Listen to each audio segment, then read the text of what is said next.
여호와의 말씀이 내게 임하여 이르시되 인자야 너는 내 민족에게 말하여 이르라. 가령 내가 칼을 한 땅에 임하게 한다 하자.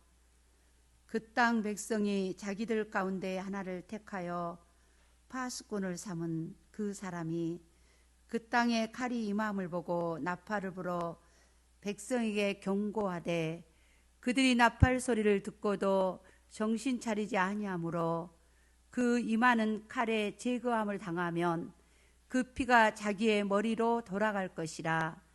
그가 경고를 받았던들 자기 생명을 보존하였을 것이나 나팔 소리를 듣고도 경고를 받지 아니하였으니 그 피가 자기에게로 돌아가리라.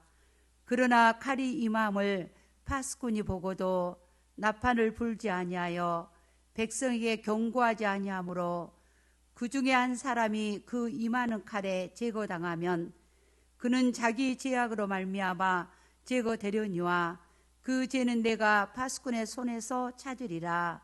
인자야 내가 너를 이스라엘 족속의 파수꾼으로 삼음이 이와 같으니라. 그런즉 너는 내 입의 말을 듣고 나를 대신하여 그들에게 경고할지어다. 가령 내가 악인에게 이르기를 악인아 너는 반드시 죽으리라 하였다 하자. 내가 그 악인에게 말로 경고하여 그의 길에서 떠나게 하지 아니하면 그 악인은 자기 죄악으로 말미암아 죽으려니와 내가 그의 피를 네 손에서 찾으리라. 그러나 너는 악인에게 경고하여 돌이켜 그의 길에서 떠나라고 하되 그가 돌이켜 그의 길에서 떠나지 아니하면 그는 자기 죄악으로 말미암아 죽으려니와 너는 내 생명을 보존하리라. 아멘. 코로나는 끝났지만 많은 사람들이 여전히 위기라고 말을 합니다. 가게를 하시는 분들은 회복이 되지 않았다고 말합니다. 다행히 우리 광양은 다른 지역보다 빨리 제자리를 잡아가고 있는 것 같습니다. 코로나로 인해서 위기를 당한 곳이 있다면 그 중에 하나는 교회일 것입니다. 교회 학교는 거의 3분의 1로 줄었고요. 아직도 많은 교회들이 교회 학교가 회복되지 못하고 있습니다. 온라인으로 예배드리는 것에 졌다 보니까 신앙을 떠난 성도들이 많이 있습니다. 또 성찬식이나 교회의 진교 행사들도 하지 못하였습니다. 한번 내려간 신앙이 다시 올라오지 못하고 있습니다. 교회를 하늘을 나는 독수리에 비교한다면 교회에도 독수리와 같이 두 개의 날개가 있습니다. 하나는 우리가 모두 함께 드리는 대예배입니다. 이렇게 함께 모여서 다 함께 모여드리는 예배를 통해서 우리는 하나님의 말씀을 듣고 세상을 이겨나갈 힘을 얻습니다. 또 하나의 날개는 소그룹으로서 함께 모여드리는 목장 예배입니다. 목장 예배를 통해서 삶을 나누고 말씀을 나누고 중보 기도를 함께 나눕니다. 이 나눔을 통해서 성도들은 소속감을 느끼게 되고 그 안에서 회복을 얻습니다. 교회는 이 두 개의 날개가 제대로 움직일 때 높이 날아오를 수 있습니다. 그러나 이 두 개의 날개 중 하나라도 제대로 움직이지 못하면 어떻게 될까요? 제대로 날지 못하고 한쪽으로 기울어져 결국 땅에 떨어져 추락하고 맙니다. 오늘은 이 두 개의 날개 중 한 개의 날개를 담당하는 소그룹 예배인 목장을 바로 세우기 위한 파수꾼에 대한 말씀을 함께 나누도록 하겠습니다. 우리가 위기라고 할 때에는 어떤 단어가 주는 뉘앙스가 있습니다. 좀 부정적입니다. 무언가 잘 안 될 것 같습니다. 물론 위기를 제대로 대처하지 못하면 위험에 빠지게 됩니다. 그렇다면 위기가 다 나쁜 것일까요? 제가 위기를 한자로 한번 찾아보니까요. 위자는 위험할 위자고 기자는 배틀기입니다. 무슨 뜻이냐 하면 이 배틀이 작은 실 위에서 위험천만하게 왔다 갔다 하지만 그 움직임을 통해서 뭐가 만들어지는 거예요? 천이 만들어지는 것입니다. 그래서 위기는 어떤 일을 시작하는 기회라는 그런 의미를 가지고 있습니다. 위기는 위험하지만 새로운 작품을 만들 수 있는 기회로 변할 수 있습니다. 우리의 가정에도 위기가 있고 직장에도 가게에도 위기가 옵니다.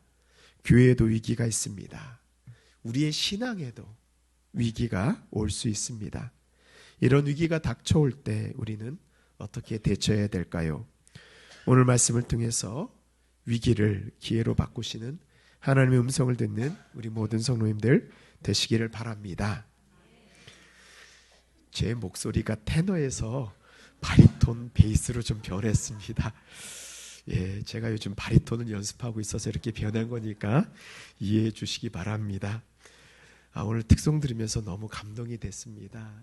제가 참 좋아하던 특송 찬송이기도 하지만 또 이렇게 목자들이 나를 헌신하는 그 찬송의 가사가 너무나도 가슴에 와닿았고요.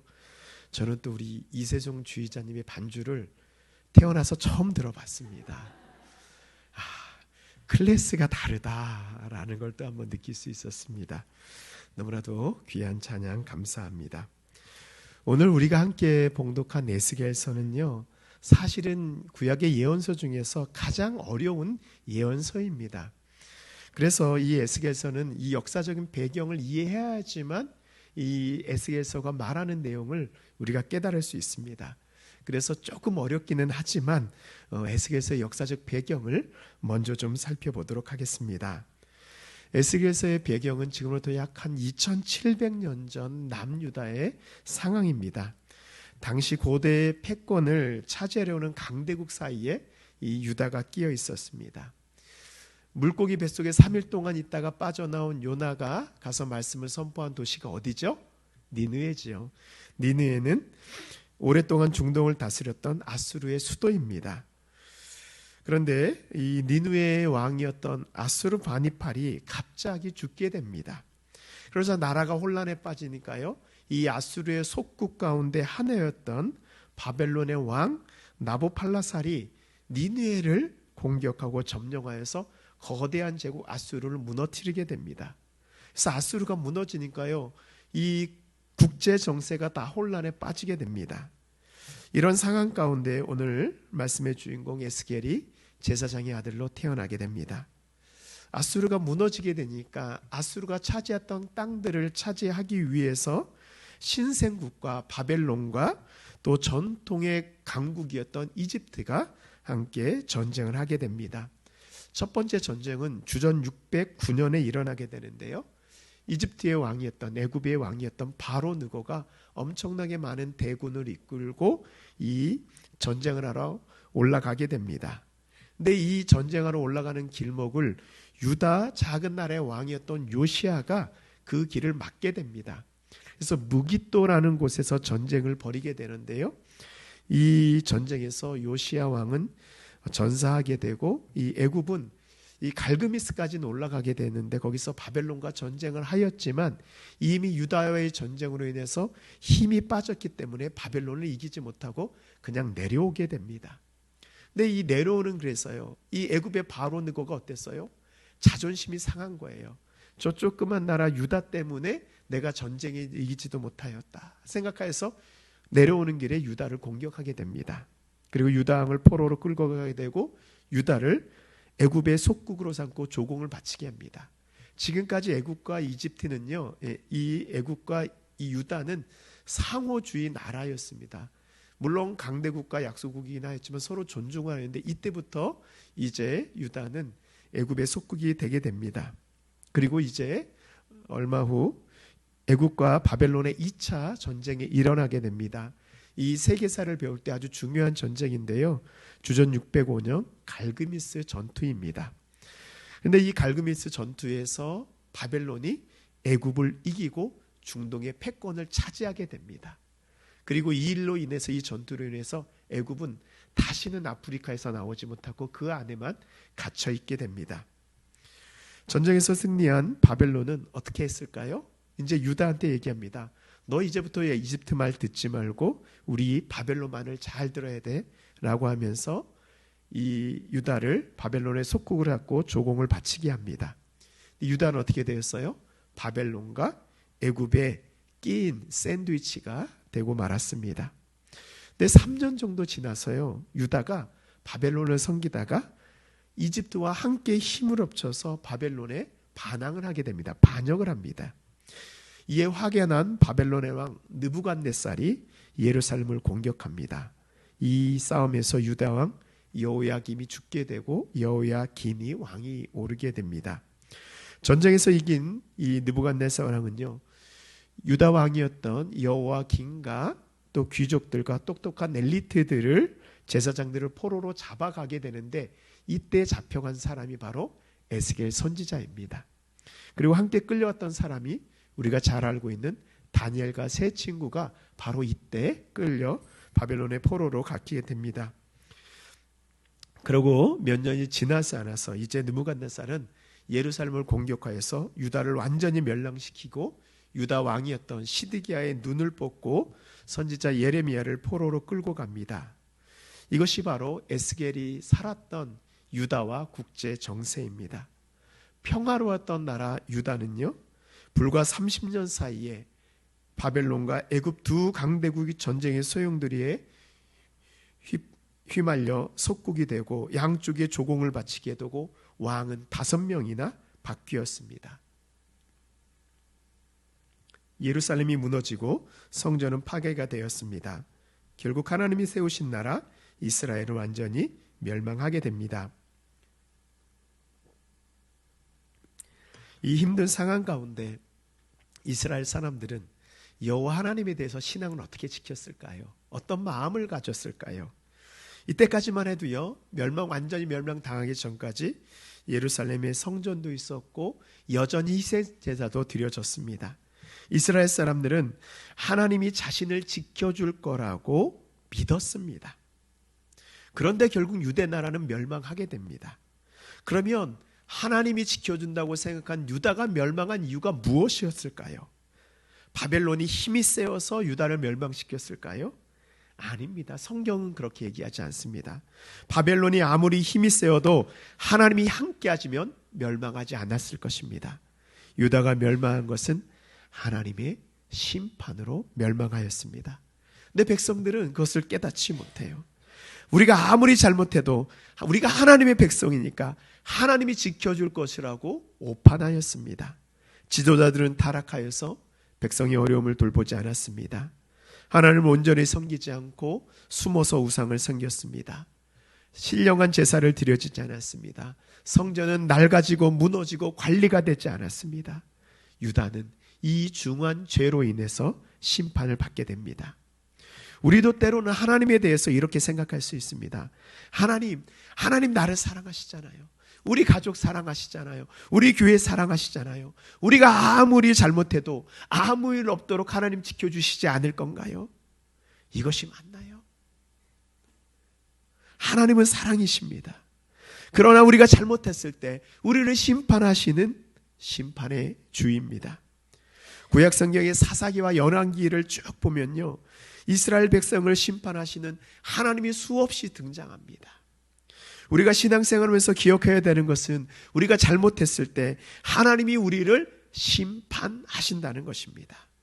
유다가 하나님의 심판으로 멸망한 것 같이 우리도 우리의 죄로 인해서 하나님의 심판을 받을 수 있습니다. 그럼 하나님이 심판하시는 목적이 무엇일까요? 우리가 잘못했으니까 다 멸망시키는 것이 하나님의 뜻일까요? 아닙니다. 하나님께서 보내신 수많은 예언자들을 통해서 경고하시고 하나님의 뜻을 대언하게 하셨습니다. 그 이유가 무엇이었을까요? 에스겔서 18장에 보면 그 이유가 나와 있습니다. 우리 함께 읽도록 하겠습니다. 시작. 그러나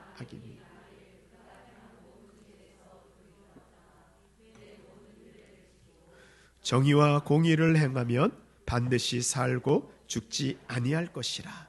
아멘. 뭐라고요? 죄에서 돌이켜 떠나 하나님의 말씀을 지킬 때 반드시 살고 죽지 않게 하겠다. 이것이 바로 심판하신 하나님의 뜻입니다. 멸망이 아니라 회복입니다. 위기가 아니라 기회입니다. 하나님의 뜻은 멸망이 아니라 회복입니다. 사랑하는 성도 여러분, 혹시 지금 우리가 어떤 심판 가운데 있습니까? 하나님은 우리를 죄 가운데 버려두지 않습니다. 그러나 또한 하나님은 우리를 멸망시키지 않습니다. 하나님은 심판을 통해서 우리를 회복하게 하시는 분임을 믿으시기 바랍니다. 아멘.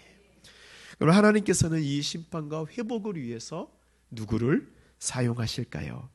하나님께서는 사람을 통해서 심판하시고 사람을 통해서 회복시키십니다. 아수르와 애국과 바벨론을 통해서 유다를 심판하셨고 하나님께서 보내신 선지자들을 통해서 다시 회복시키셨습니다. 오늘 이스라엘 백성들은 하나님의 선지자 에스겔을 통해서 회복의 메시지를 받게 됩니다. 하나님께서는 지금 예비된 하나님의 사람을 통해서 우리를 회복하시는 계획을 가지고 있습니다. 하나님은 우리를 사랑하시고 우리를 다시 온전한 하나님의 백성으로 만들기 위한 축복의 과정을 하고 계십니다. 하나님께서 에스겔을 선지자로 부르는 장면을 우리 보도록 하겠습니다. 에스겔 3장 17절을 보면요. 인자야 내가 너를 이스라엘 족속의 파수꾼으로 세웠으니 너는 내 입의 말을 듣고 나를 대신하여 그들을 깨우치라. 하나님께서 에스겔을 무엇으로 부르셨나요? 바로 파수꾼으로 세우셨습니다. 파수꾼이 뭐예요? 우리 말로 하면 뭐예요? 이렇게 망을 보는 사람입니다. 전쟁에서 적군이 오나 오지 않나 살펴보는 사명이 있습니다. 그래서 파수꾼은요, 전쟁에서 중요한 역할을 감당합니다. 하나님께서 에스겔을 파수꾼으로 삼아서 이 심판의 원인이 무엇이며 어떻게 하면 회복될 수 있는지 우리에게 말씀하고 있습니다. 우리 7절 말씀 보도록 하겠습니다. 인자야 내가 너를 이스라엘 족속의 파수꾼으로 삼음이 이와 같으니라. 그런즉 너는 내 입의 말을 듣고 나를 대신하여 그들에게 경고할지어다. 아멘. 뭐라고요? 경고를 위해서 파수꾼으로 부르셨어요. 하나님께서 에스겔을 파수꾼으로 부르신 것 같이 우리도 이 시대에 파수꾼으로 부르셨습니다. 우리의 가정과 기업, 교회, 이 땅의 파수꾼으로 우리를 세워 하나님의 심판을 깨닫게 하신 것을 우리가 전파해야 됩니다. 오늘 목장 헌신 예배를 드리는 우리 모든 목장, 특별히 목자들은 바로 이 무너져가는 이 교회와 성도를 회복시키는 파수꾼으로 선지자로 부름받았습니다. 목자에게 주신 사명을 감당할 때 우리의 목장이 회복되고 우리의 성도들이 심판이 아닌 하나님의 은혜 가운데 거하게 될 것을 믿습니다. 우리 목자뿐만 아니라요, 우리 모든 성도님들도 우리의 가정과 우리의 교회, 우리의 자녀들을 회복시키는 파수꾼으로 부름받은 것을 기억하시기 바랍니다. 그러면 하나님의 파수꾼인 우리에게, 우리 목자들에게, 우리 성도님들에게 주신 사명은 무엇인가요? 첫 번째로 하나님께서는 공동체를 살리는 파수꾼으로 우리를 세워주셨습니다. 파수꾼은 높은 망루에 올라가 있기 때문에요, 다른 사람들보다 멀리 볼 수 있는 능력이 있습니다. 그런데 생각해 보세요. 파수꾼이 망루에 있을 때 저 멀리 적이 오는 것을 보입니다. 그럼 어떻게 해야 되죠? 내가 먼저 보았으니까 내가 먼저 도망쳐서 나 혼자 살아야 될까요? 아닙니다. 큰 소리로 외쳐서 적이 오는 것을 알려야 됩니다. 그래서 파수꾼에게는 나팔을 주어서 적의 공격을 알릴 수 있도록 하였습니다. 여기 혹시 군대 다녀오신 분 계시죠? 이런 말이 있어요. 전투에서 진 병사는 용서받을 수 있지만 경계에서 실패한 병사는 용서받지 못한다. 이 전투는요, 전력에 따라서 이길 수도 있고 질 수도 있습니다. 그러나 경계에서 한 사람의 실수는 싸우기도 전에 모두가 적에게 죽기 때문에 용서가 되지 않는 것입니다. 우리는 하나님으로부터 받은 이 파수꾼의 사명을 깨닫고 나를 통해서 우리 공동체가 위험에 빠지지 않는 그 경고의 사명을 감당해야 됩니다. 죄악이 있는 것을 보고 분별할 수 있는 영적인 눈이 있어야 됩니다. 하나님의 말씀을 듣고 깨달을 수 있는 영적인 귀가 열려 있어야 됩니다. 그래야지 우리가 위험을 감지할 수 있습니다.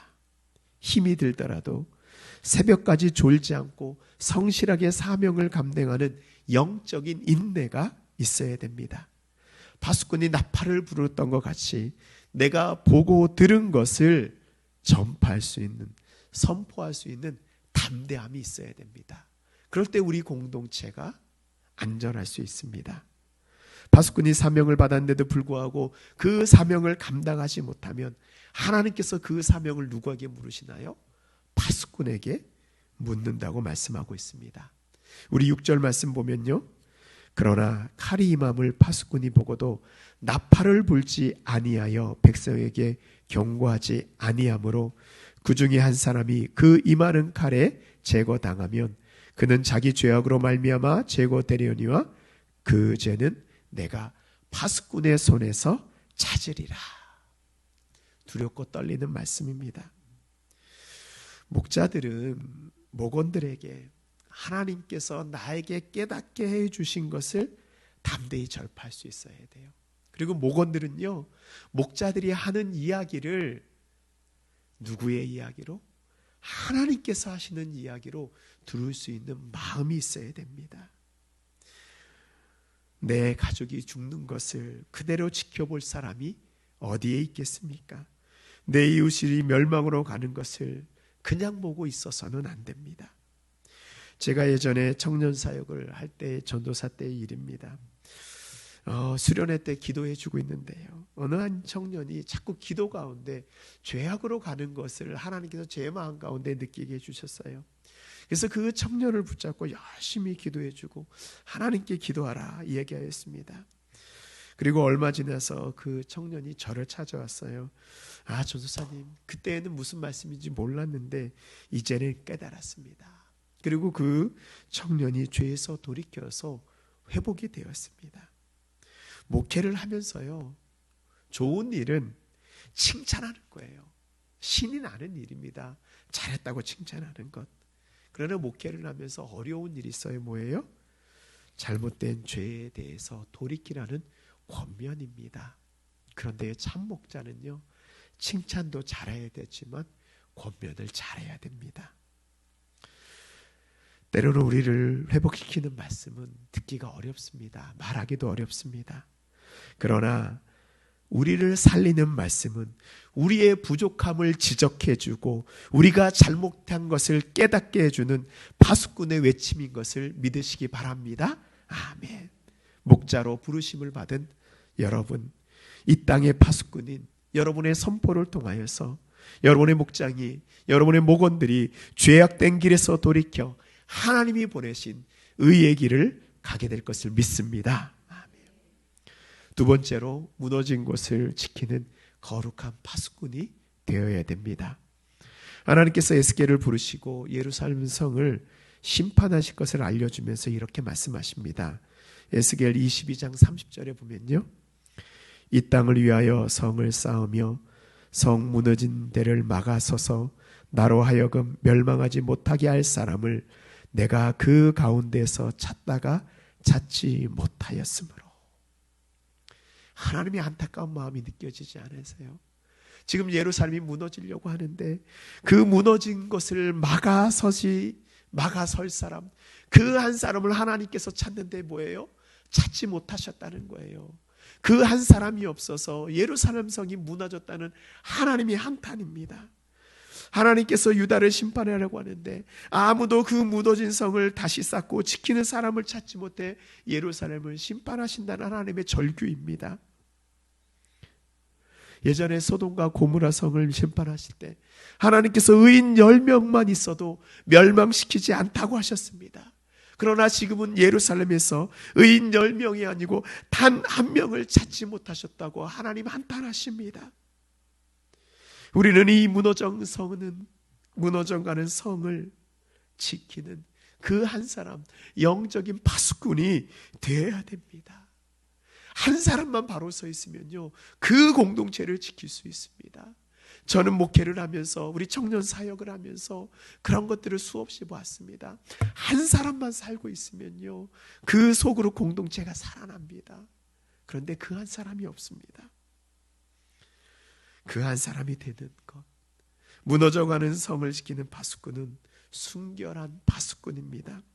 죄악으로부터 나를 멀리하고 하나님의 말씀 가운데 비둘기처럼 순결해야 됩니다. 신앙생활을 하면서 우리의 소원이 뭐예요? 하나님, 내가 좀 한 번에 확 변하고 싶습니다. 내가 좀 와서 기도 한번 하고 나고요, 부흥회 한번 하고 나면 내가 완전히 뒤집어져 새 사람 되고 싶습니다. 그러나 저는요, 목회하면서 사실 잠깐 변한 사람은 봤지만 한 번에 확 변한 사람은 사실 보지 못했습니다. 어떤 분들은 오랜 동안 신앙생활 하셔도 변하지 않고 예전의 모습을 그대로 가지고 있는 분을 제가 보았습니다. 우리가 변한다는 것, 순결한다는 것, 그거 정말로 녹록한 일이 아닙니다. 철저히 나를 주님 앞에, 십자가 앞에 못 박는 그 삶을 살아야 됩니다. 서양 용어 중에서 깨진 유리창의 법칙이 있습니다. 이전에 잘못된 것을 깨끗이 치우지 않고 고치지 않고 그대로 두면 그 상태가 점점 더 심해져 가는 현상을 나타내는 말입니다. 학자가 실험을 했습니다. 골목에 승용차 2대를 딱 세워놨습니다. 한 대는 세차를 하고 아주 깨끗하게 두었고요, 한 대는 먼지가 쌓이게 해놓고 한쪽 유리창에 금이 가게 해냈습니다. 일주일 뒤에 다시 가서 2대의 차를 보았습니다. 깨끗하게 세차한 놓은 차는 일주일이 지나도 깨끗하고 아무 일이 일어나지 않았습니다. 그러나 지저분하고 유리창에 금이 가게 해놓았던 차는 나머지 유리창도 다 깨져 있고 타이어는 펑크가 나 있었습니다. 왜 그랬을까요? 사람들이 다니면서 이 금이 간 깨진 유리창을 보면서 이 차는 마음대로 해도 되는 차구나 라고 하면서 그 차를 다 망가뜨려 버린 것입니다. 작은 것이라도 잘못되어 있으면 다른 것까지도 함부로 다루어져서 다 못쓰게 되는 것입니다. 나를 되돌아보십시오. 나의 생활 가운데, 나의 신앙 가운데 깨진 유리창이 있다고 한다면 그냥 그것을 두어서는 안 됩니다. 왜요? 그걸로 인해서 더 큰 상처가 더 우리가 망가지기 때문입니다. 작은 상처가 왔을 때, 유리창이 금이 갔을 때 즉시 깨끗하게 고쳐야 됩니다. 나의 신앙생활 가운데 나태하고 잘못된 것이 있으면 그냥 두지 마십시오.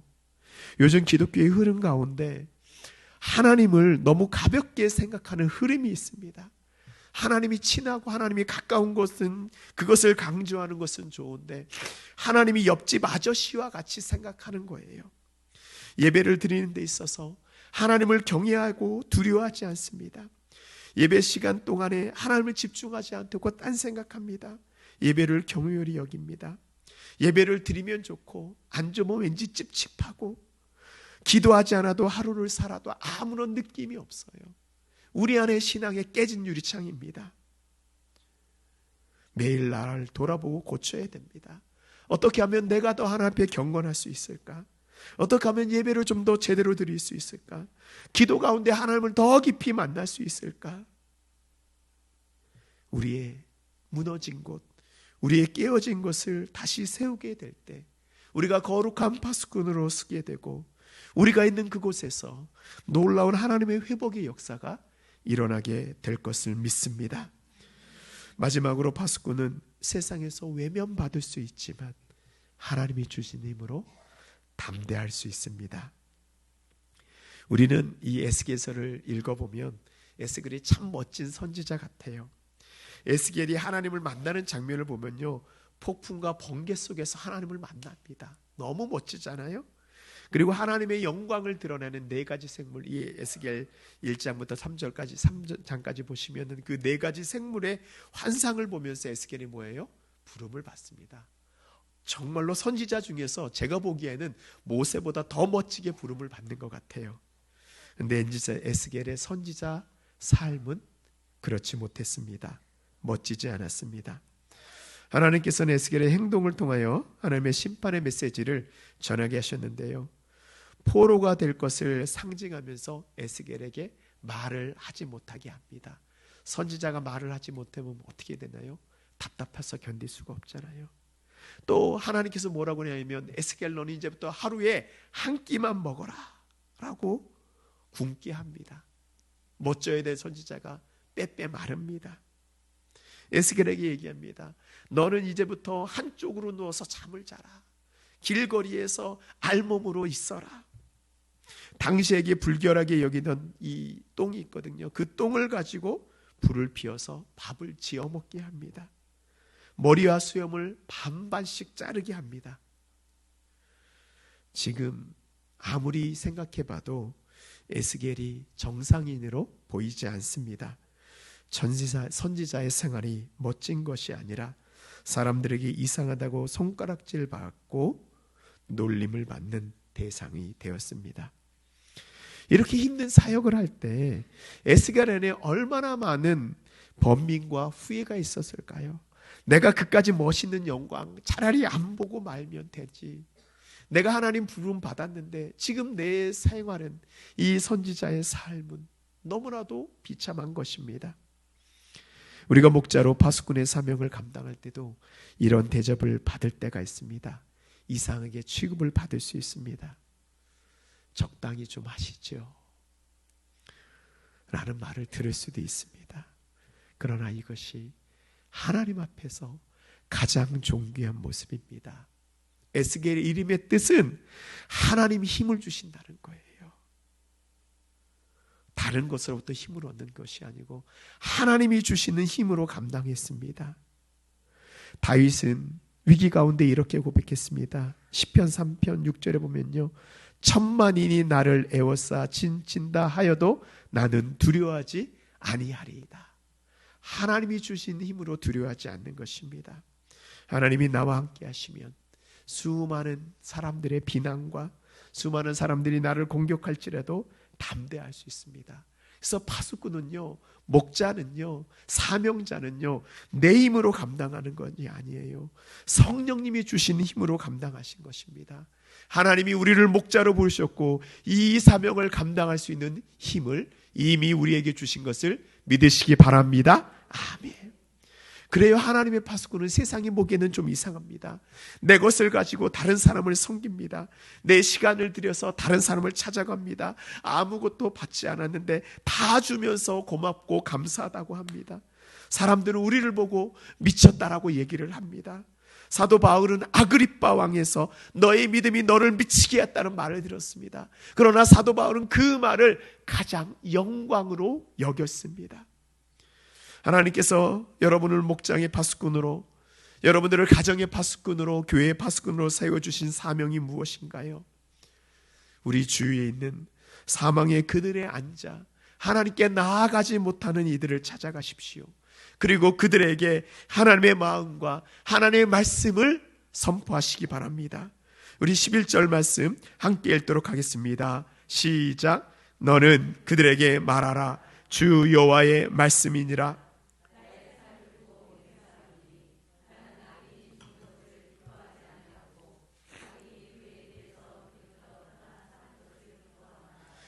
이스라엘 족속아, 돌이키고 돌이키라. 너희 악한 길에서 떠나라. 어찌 죽고자 하느냐 하셨다 하라. 아멘.